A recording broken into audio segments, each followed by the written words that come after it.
आज हम खुदा का कलाम, वाजबा उन्वान, हयात का दरख्त और हमारे निजात दहिंदा मसीह आनसंग होंग के तहत बांटने में कुछ वक्त गुजारते हैं। कोरोना वायरस सारी दुनिया पर असरअंदाज हुआ है। अगरचे हमने सोचा था कि 2020 या इसके आसपास सब कुछ ठीक हो जाएगा, पर ये 2021 में भी जारी रहा। जब हम किताब मुक़द्दस की नबूवतों पर गौर करें तो शागिर्दों ने जैतून के पहाड़ पर यीशु से पूछा था कि आप कब इस जमीन पर आएंगे और दुनिया के आखिर होने का निशान क्या होगा। मत्ती बाब 24 में एक मंजर है जहां वो इस किस्म के सवाल पूछ रहे हैं। तब यीशु ने कहा, जगह जगह काल पड़ेंगे और भौचाल आएंगे। बिलाशुबा काल और भौचाल कुदरती आफतें हैं। हमारे चारों तरफ मुख्तलिफ कुदरती आफतें अब रूनुमा हो रही हैं।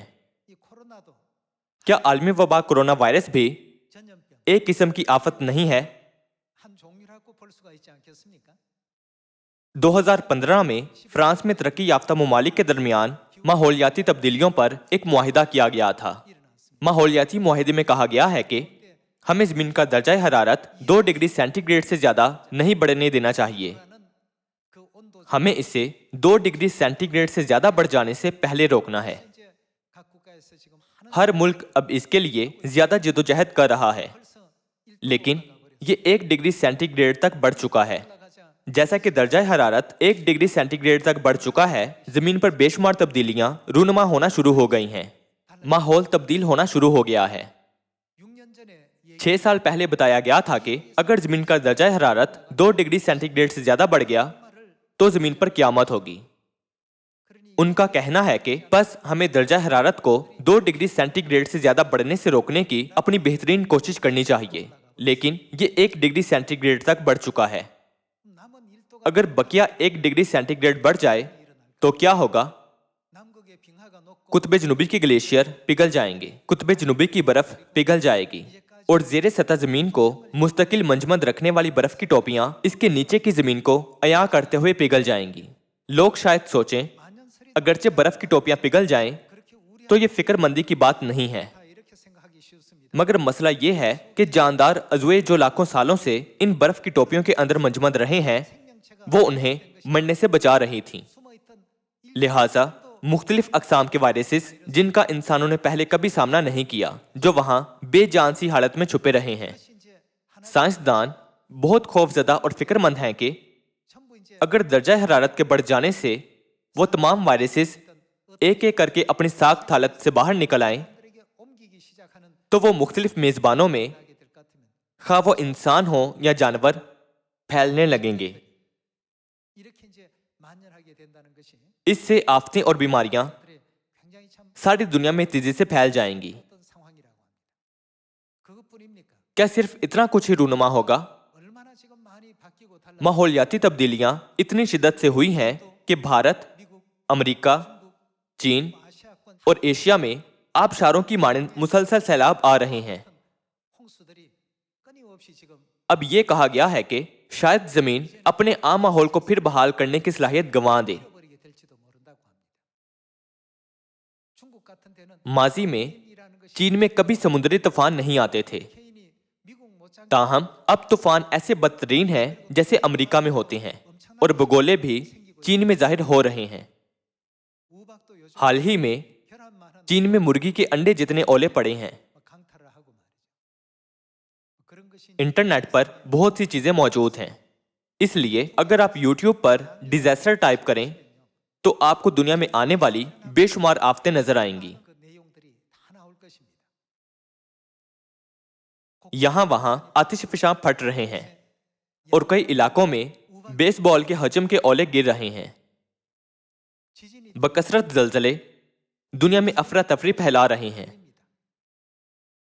अब आतिशफशां एक एक करके नहीं बल्कि फौरन फट रहे हैं। जब भी ऐसे अजायब रूनुमा होते हैं तो मैं अपने निजात दहिंदा को याद किए बगैर नहीं रह सकता हूं। मैं खुदा बाप और खुदा माँ का बहुत शुक्रगुजार हूं कि वो हमें बचाने इस जमीन पर आए हैं।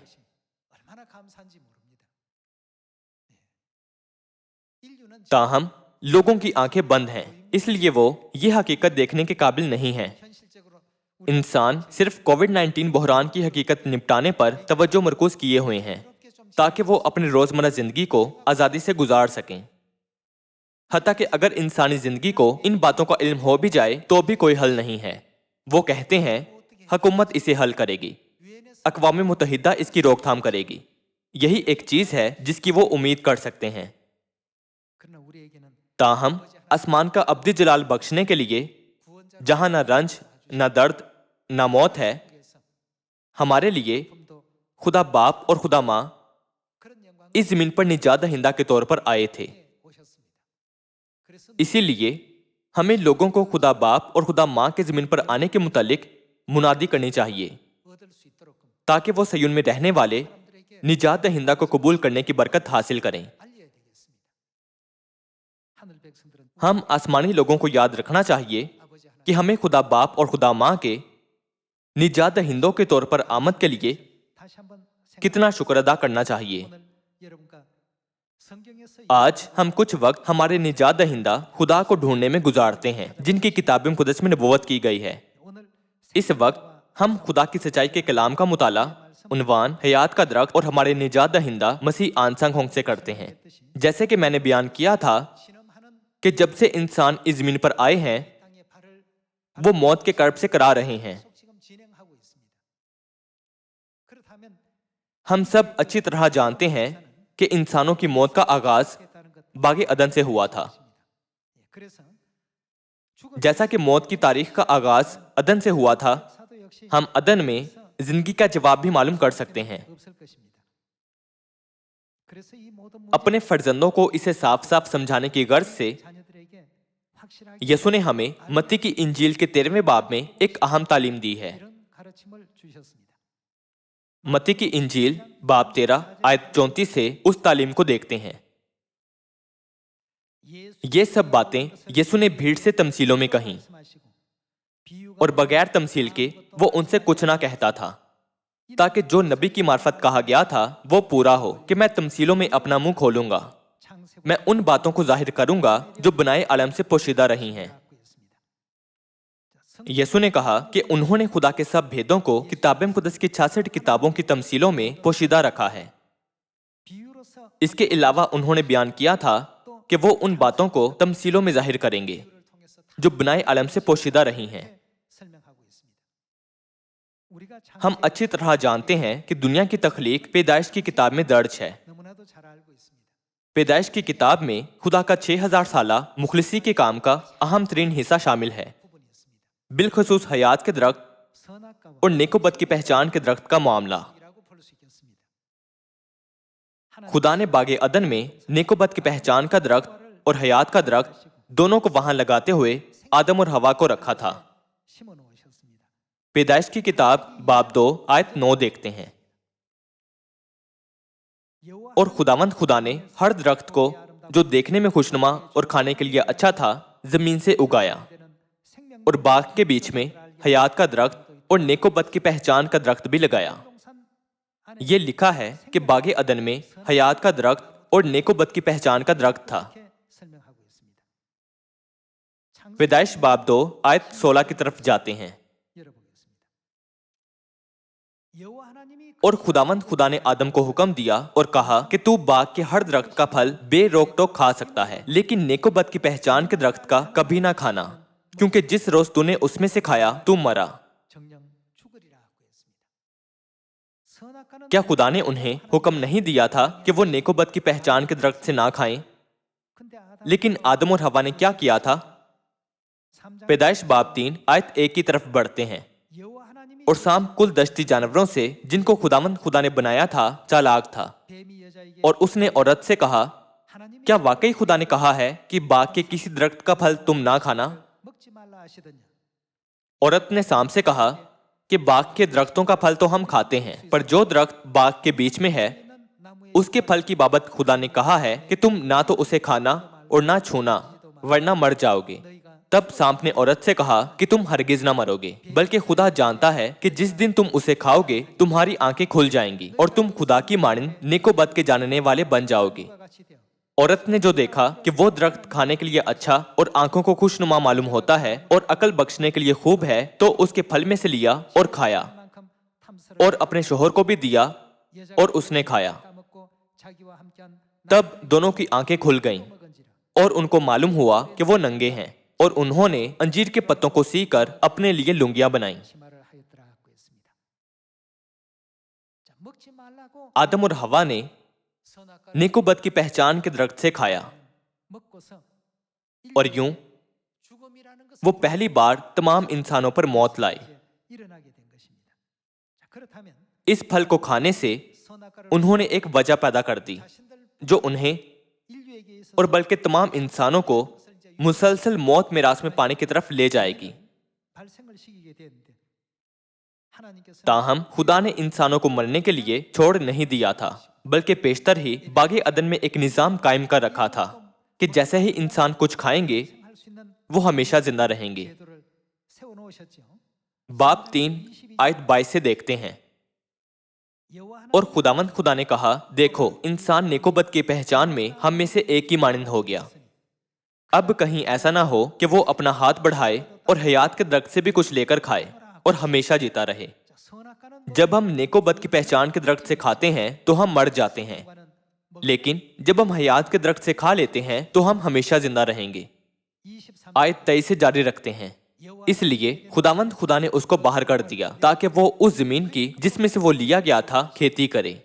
चुनाचे उसने आदम को निकाल दिया और बागे अदन के मशरिक की तरफ करोबियों को और चौगिर्द घूमने वाली शोलाजन तलवार को रखा कि क्या करें, वो जिंदगी के दरख्त की राह की हिफाजत करें।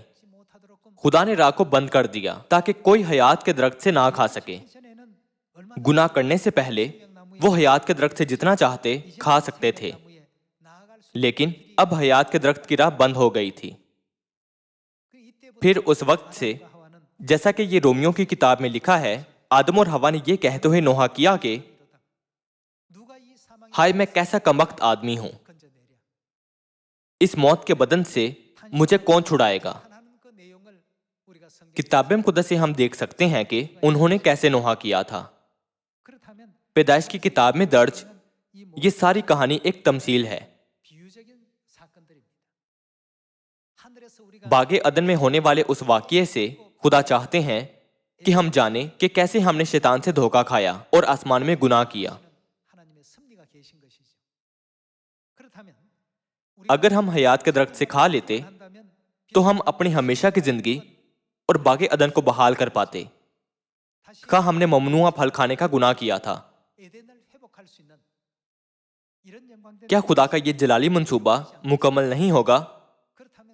किताब मुक़द्दस में अदन में हयात के दरख्त की हकीकत क्या है? जब हम मुकाशफा बाब 4 से देखें तो ये कहा गया है, सब चीजें खुदा की मर्जी से पैदा हुई थीं। तो फिर हयात के दरख्त की तमसील की हकीकत क्या है? यूहन्ना की इंजील बाब 6 आयत 53 से देखते हैं।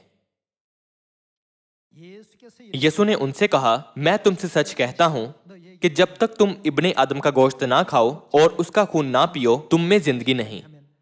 जो मेरा गोश्त खाता और मेरा खून पीता है, हमेशा की जिंदगी उसकी है और मैं उसे आखिरी दिन फिर जिंदा करूंगा। क्योंकि मेरा गोश्त फिल हकीकत खाने की चीज और मेरा खून फिल हकीकत पीने की चीज है।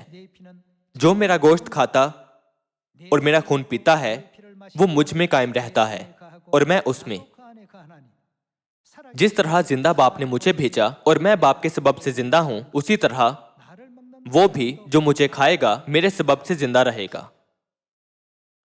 आयत 54 में कहा गया है कि जो कोई यीशु का गोश्त खाता और यीशु का खून पीता है, हमेशा की जिंदगी उसकी है। खुदा की तख्लीकात में से कौन सी तख्लीक को जब हम खाएं तो वो हमें हमेशा की जिंदगी दे सकती है? हयात के दरख्त के सिवा और कुछ नहीं है। ताहम यूहन्ना बाब 6 आयत 53 में कहा गया है, जो यीशु का गोश्त खाता और यीशु का खून पीता है, हमेशा की जिंदगी उसकी है। क्या पुराना अहदनामा अक्स और नया अहदनामा इसकी हकीकत नहीं है? आखिरकार क्या अदन में हयात के दरख्त की हकीकत जो तमसील में बतौर अक्स के जाहिर हुआ था, दरअसल यीशु का गोश्त और खून नहीं है, इसलिए यीशु का गोश्त खाना और उनका खून पीना, इसका मतलब बागे अदन के हयात के दरख्त से खाना है। ये बहुत अहम है। जिन्हें वाकई समझ आ जाती है कि मौत का आगाज अदन से हुआ था, वो ये भी समझ जाते हैं कि यीशु का गोश्त और खून यकीनन हमारे लिए कितना अहम है। जो ये बात समझ लेते हैं वो ऐसे लोग हैं जिन्होंने अपनी जिंदगी में अहम तरीन खजाना हासिल कर लिया है। हमेशा की जिंदगी हासिल करने की वाहिद राह हयात के दरख्त से खाना है। और ये यीशु थे जो आए और हमें इस हकीकत की वजाहत की। इब्ने आदम का गोश्त और खून अदन का हयात का दरख्त है। उन्होंने ये हकीकत हम पर उजागर की है। तो फिर सबसे अहम मामला जो दरपेश है वो ये कि कैसे हम यीशु का गोश्त और खून खा और पी सकते हैं। क्या ऐसा नहीं? अगर हमें ये सच्चाई खुदा ने सिखाई है, हमें हरगिज दुनिया की किसी चीज पर रश्क नहीं करना चाहिए। यहां तक कि अगर सारी दुनिया में कोरोना वायरस फैल गया है और लोग माहौलियाती तब्दीलियों की वजह से बर्बाद हो चुके हैं, पर क्या हमें अब भी अब्दी आसमान की बादशाही की उम्मीद नहीं रखनी चाहिए? क्या हमें तमाम इंसानों पर तरस नहीं खाना चाहिए और जल्दी उन्हें इस खुशखबरी की मुनादी नहीं करनी चाहिए? खुदा ने इस जमीन पर कवानीन कायम किए हैं ताकि हम यीशु का गोश्त खाएं और उनका खून पी सकें। मत्ती की इंजील बाब 26 आयत 17 से देखते हैं। और ईद फतीर के पहले दिन, चूंकि फसा और ईद फतीर का 3 वक्तों की 7 ईदों के पहले ग्रोह से ताल्लुक है, इसलिए किताब मुकद्दस फसा को ईद फतीर के पहले दिन के तौर पर बयान करती है। शागिर्दों ने यीशु के पास आकर कहा, तू कहाँ चाहता है कि हम तेरे लिए फसा खाने की तैयारी करें? उसने कहा, शहर में फलां शख्स के पास जाकर उससे कहना, उस्ताद फरमाता है कि मेरा वक्त नजदीक है, मैं अपने शागिर्दों के साथ तेरे यहाँ ईद फसा करूंगा। और जैसा यीशु ने शागिर्दों को हुक्म दिया था, उन्होंने वैसा ही किया और फसा तैयार किया। देखते हैं कि 26 आयत में उन्होंने कैसे फसा मनाई थी। जब वो खा रहे थे तो यीशु ने रोटी ली और बरकत देकर तोड़ी और शागिर्दों को देकर कहा, लो खाओ, ये क्या है? ये मेरा बदन है। यूहन्ना की इंजील के 6 बाब में उन्होंने क्या कहा था? जो मेरा गोश्त खाता और मेरा खून पीता है, उसके पास क्या है? उसके पास हमेशा की जिंदगी है। खुदा की तख्लीकात में से वाहिद तख्लीक जिसमें हमेशा की जिंदगी देने का वादा बख्शा गया था, बागे अदन का हयात का दरख्त है। यीशु ने कहा, अगर तुम इब्ने आदम का गोश्त खाओ और उसका खून पियो तो तुम में जिंदगी होगी। उन्होंने फसा की रोटी ली और कहा, यह क्या है? मेरा बदन है। उन्होंने हमें बताया कि फसा की रोटी इब्ने आदम का गोश्त है, जैसा कि यूहन्ना की इंजील के 6 बाब में बयान किया गया था। 27 आयत से जारी रखते हैं। फिर प्याला लेकर शुक्र किया और उनको देकर कहा, तुम सब इसमें से पियो। फसा की मैं का प्याला देते हुए उन्होंने कहा, तुम सब इसमें से पियो। 28 आयत देखते हैं। क्योंकि ये मेरा वो अहद का खून है जो बहुतेरों के लिए गुनाहों की माफी के वास्ते बहाया जाता है। यूहन्ना की इंजील के 6 बाब में बयान किया गया है कि जो कोई यीशु का गोश्त खाता और यीशु का खून पीता है, हमेशा की जिंदगी उसकी है। यूं हम समझ सकते हैं कि यीशु का गोश्त और उनका खून बागे अदन के हयात के दरख्त की हकीकत है। अगर ऐसा है तो यीशु का गोश्त और खून क्या है? यीशु ने इसे बतौर ज़ाब्ते के फसा की सच्चाई में रखा है।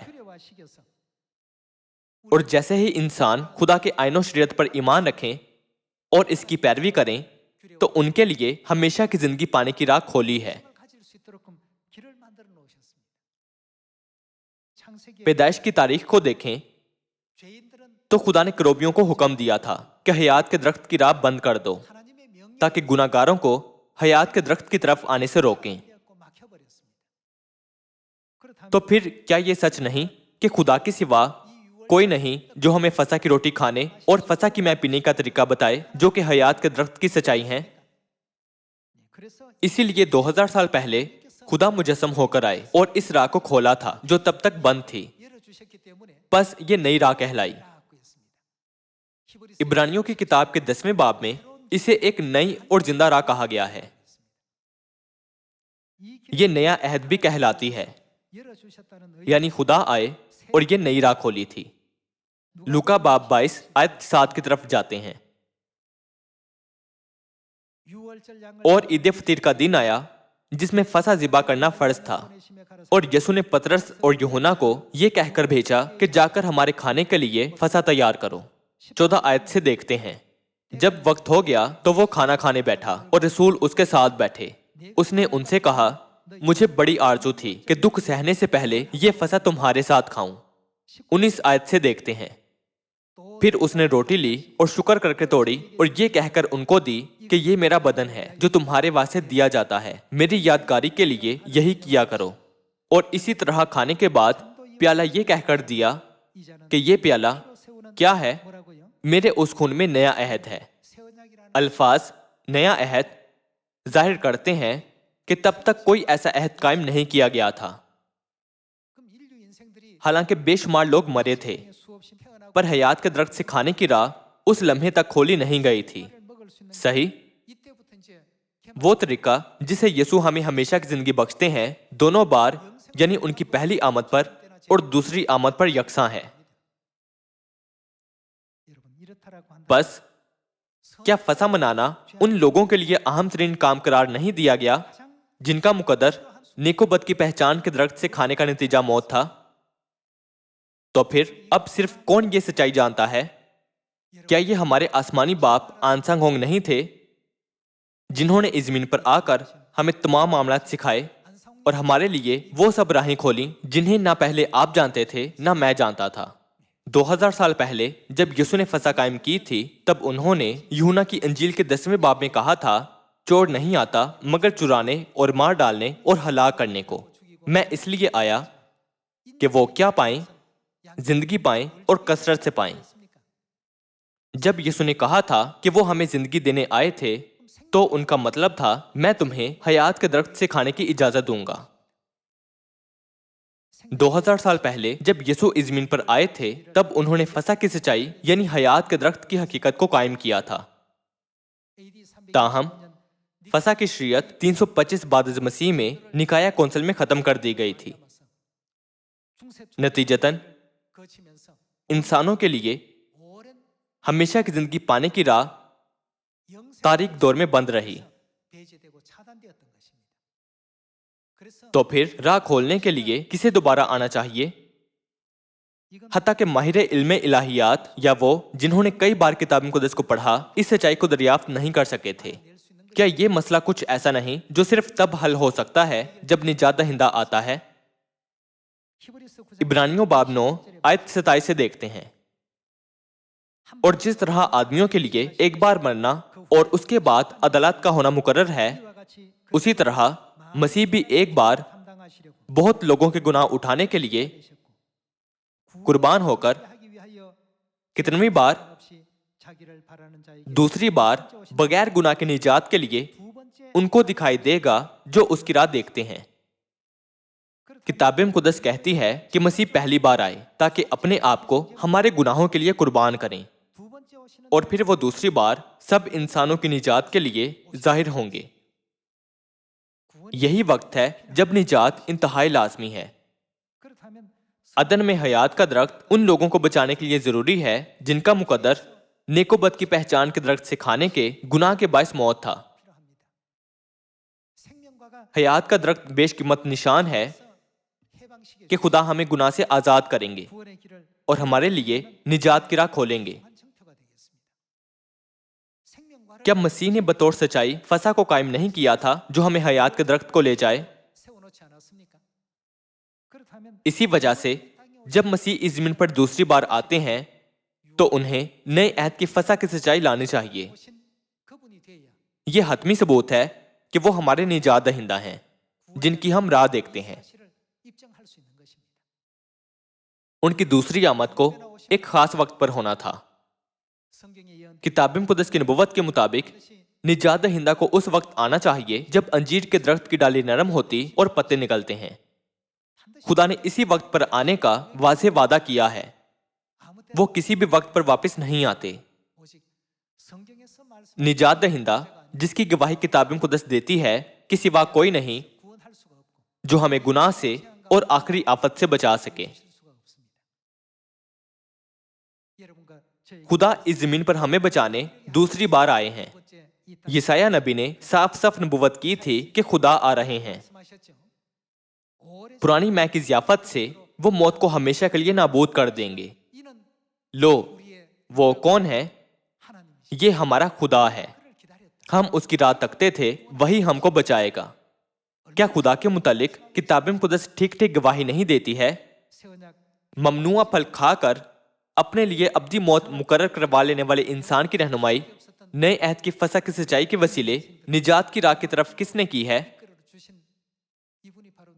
किसने हमें फसा की सच्चाई का ऐलान किया और हयात के दरख्त को हमारी रहनुमाई की थी?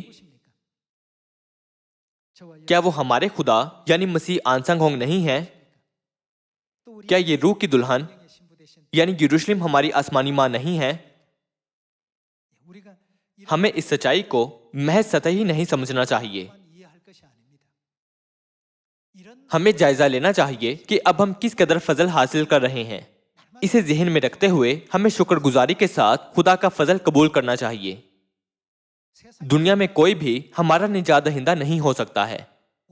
वो निजात दहिंदा कौन है जो सयून में आए हैं? हमारे निजात दहिंदा बाप आंसंग होंग और नई यरूशलेम आसमानी मां है। मैं एक बार फिर आपसे खुलूसी दिल से कहता हूं कि इस अमर को गहराई से अपने दिलों पर कंधा करें और आखिर तक उनके पीछे चलें जहां कहीं वो ले जाएं और आसमान की अब्दी बादशाही में दाखिल हों। उम्मीद करते हुए कि आपने ज्यादा फजल हासिल किया है, मैं आज का आवाज खत्म करूंगा। आपका बहुत शुक्रिया।